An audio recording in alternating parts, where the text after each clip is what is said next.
In this video, we will discuss about resolution of vectors. What is resolution of vectors? Consider two non-zero vectors A and B in plane with different directions. As shown in the figure, this is the direction of the vector A and this is the direction of the vector B. Suppose the vector A, this A, is another vector in the same plane. Okay. The vector A is another vector in the same plane. So in the plane you have three vectors, vector A and this vector A and this vector A. So A can be expressed, you can express this vector A as a sum of two vectors. That means if you use triangle of vector addition, then A vector will be equal to lambda A plus mu B as shown in the figure.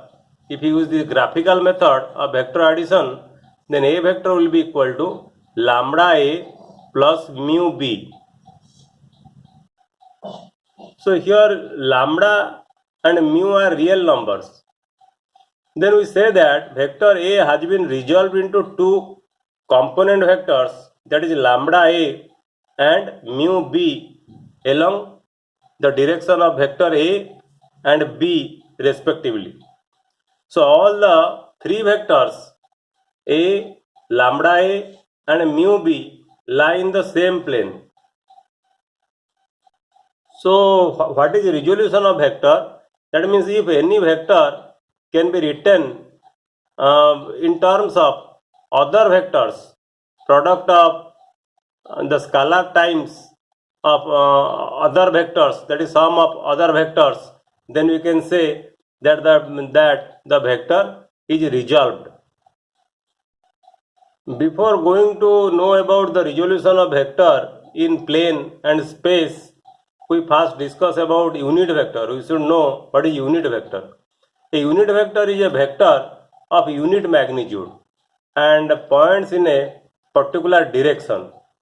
Unit vector has no unit and dimension. Remember, unit vector has no unit and dimension.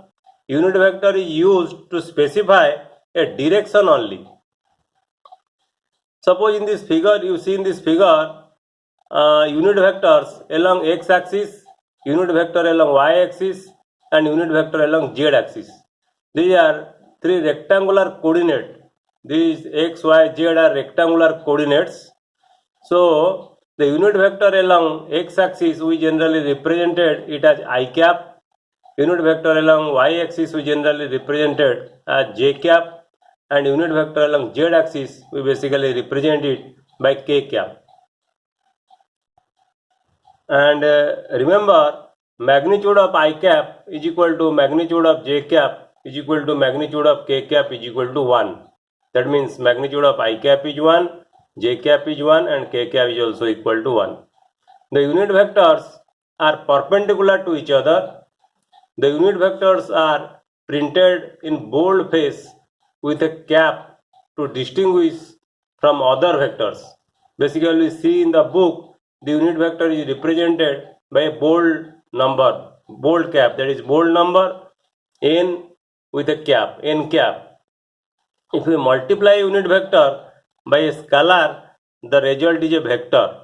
Suppose lambda is a scalar, you multiply unit vector n cap, then lambda will be a vector. So in general, any vector can be represented as magnitude of that vector multiplied by unit vector. N cap is called the unit vector along the vector A. Now let us learn about resolution of a vector in a plane using unit vector. So this is a plane having two axes, x-axis and y-axis, and consider a vector A in this xy plane.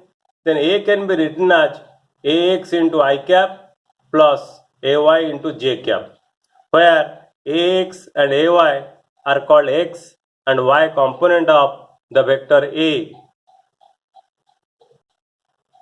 Remember, ax is not a vector, but when you multiply the unit vector I cap with ax, then ax I cap will be a vector. Similarly, ay is not a vector, but you multiply j cap with ay, then it will be a vector. And if the angle between the vector A with the x-axis is theta, then AX will be equal to A cos theta. From trigonometry, if you apply trigonometry, then AX will be equal to A cos theta and AY will be equal to A sin theta. So using trigonometry, AX will be equal to A cos theta and AY will be equal to A sin theta. So a component of a vector can be positive, negative or 0 depending on the value of theta.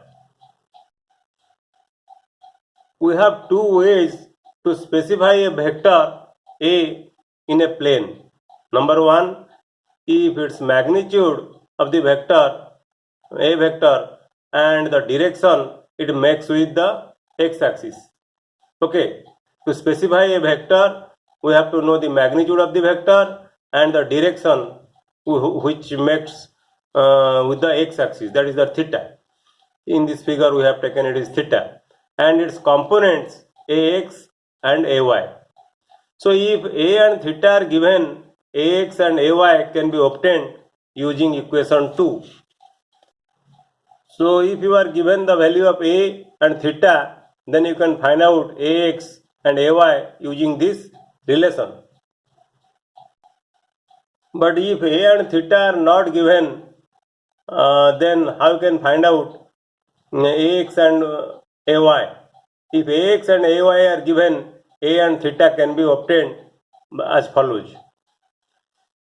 We know ax square plus ay square.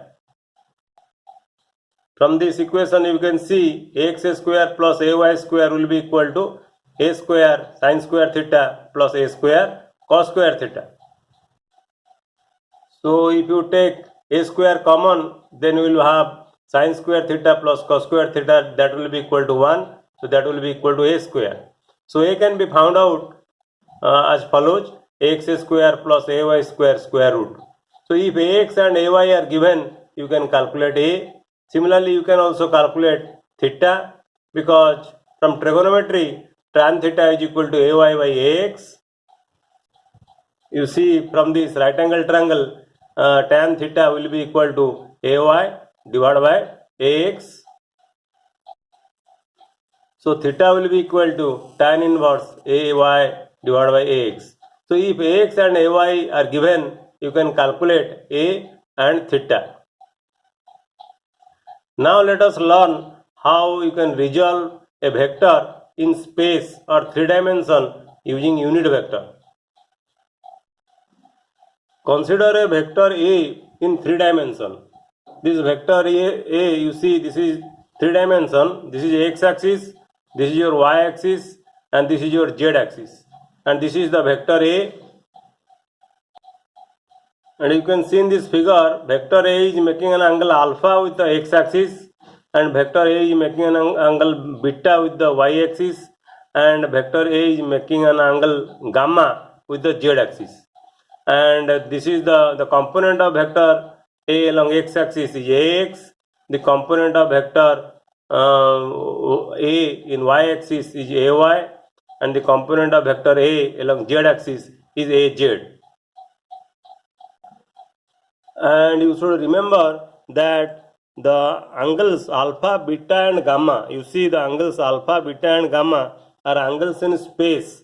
These angles are not in plane. And they are the angles between the pair of lines which are not coplanar.